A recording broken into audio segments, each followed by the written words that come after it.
സമയത്തിൻ്റെ മൂല്യം സൂചിപ്പിക്കുന്ന ഒരു കഥയുണ്ട്. രണ്ടാം അബ്ബാസി ഭരണാധികാരി ഖലീഫ അബൂ ജാഫർ അൽ മൻസൂറിൻ്റെ ജീവിത ചരിത്രത്തിൽ അദ്ദേഹത്തിൻ്റെ കൊട്ടാരത്തിലേക്ക് ഒരിക്കൽ ഒരു കലാകാരൻ കടന്നു വന്നു.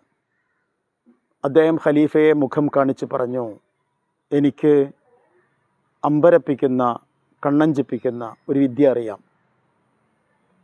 അത് അങ്ങയുടെ മുമ്പിൽ അവതരിപ്പിക്കാനാണ് ഞാൻ വന്നിരിക്കുന്നത്. ഖലീഫ പറഞ്ഞു, ശരി ആവട്ടെ. അദ്ദേഹം അവതരിപ്പിക്കാൻ തുടങ്ങി. അക്ഷരാർത്ഥത്തിൽ കണ്ണഞ്ചിപ്പിക്കുന്നത് തന്നെയായിരുന്നു അദ്ദേഹത്തിൻ്റെ കരവിരുതുകൾ. ഒന്നാമതായി അദ്ദേഹം 20ഓളം പാത്രങ്ങൾ വായുവിലേക്ക് എറിയുകയും ഒന്നും ഒട്ടും നിലത്ത് വീഴാതെ തുടർച്ചയായി എറിയുകയും പിടിക്കുകയും ചെയ്തുകൊണ്ടേയിരുന്നു. ഖലീഫയും സദസ്സിലുള്ളവരും ശ്വാസമടക്കി പിടിച്ചാണ് അത് മുഴുവൻ കണ്ടത്. പിന്നെ അദ്ദേഹം ഒരു സൂചിയെടുത്തു. ആ സൂചിയുടെ കുഴയിലൂടെ മറ്റൊരു സൂചി എറിഞ്ഞ് കടത്തിവിട്ടു. ഒന്നിനൊന്ന് മെച്ചമായിരുന്നു അയാളുടെ പ്രകടനങ്ങളെല്ലാം. അക്കാലത്ത് അങ്ങനെ ഒരു പ്രകടനം ചെയ്യാൻ കഴിവുള്ള ആരും അവരാരുടെയും ശ്രദ്ധയിലുണ്ടായിരുന്നില്ല. എല്ലാം കഴിഞ്ഞപ്പോൾ കലാകാരന്മാർ ഇത് അവതരിപ്പിക്കുന്നത് ഖലീഫയുടെ കയ്യിൽ നിന്ന് സമ്മാനം കിട്ടാനാണ്. ഖലീഫ സമ്മാനം കൊടുത്തു. പക്ഷേ വിചിത്രമായിരുന്നു. ഖലീഫ കൊടുത്തത് ഒരു ഭാഗത്ത് 100 ദീനാർ,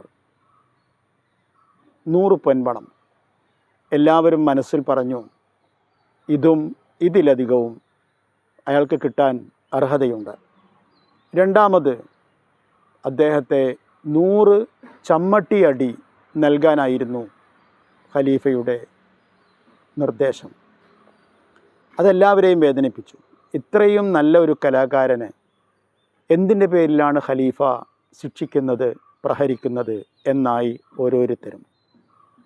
ഖലീഫയോട് വളരെ അടുപ്പമുള്ള ഒരാൾ അത് തുറന്ന് ചോദിക്കുകയും ചെയ്തു. ഖലീഫ അതിന് പറഞ്ഞ മറുപടിയാണ് നമുക്ക് ചിന്തിക്കാനുള്ള തേൻ തുള്ളിയായി മാറുന്നത്. ഖലീഫ പറഞ്ഞു, ഒരാൾക്കും ഒരു ഉപകാരവുമില്ലാത്ത ഒരു കാര്യത്തിന് വേണ്ടി തൻ്റെ ജീവിതത്തിലെ ഇത്രയും അധികം സമയം ചിലവഴിച്ചതിനുള്ള, അല്ലെങ്കിൽ ജീവിതം എന്ന സമയം വെറുതെ കളഞ്ഞതിനുള്ള ശിക്ഷയാണ് അത് എന്ന്. ഇത്രയും മികവുള്ള ഒരു പ്രകടനം കാഴ്ചവെക്കുവാൻ ജീവിതത്തിൽ ഒരുപാട് സമയം അയാൾ പരിശീലനം നടത്തിയിട്ടുണ്ടാകും. ആ സമയം അയാളുടെ ജീവിതമാണ്.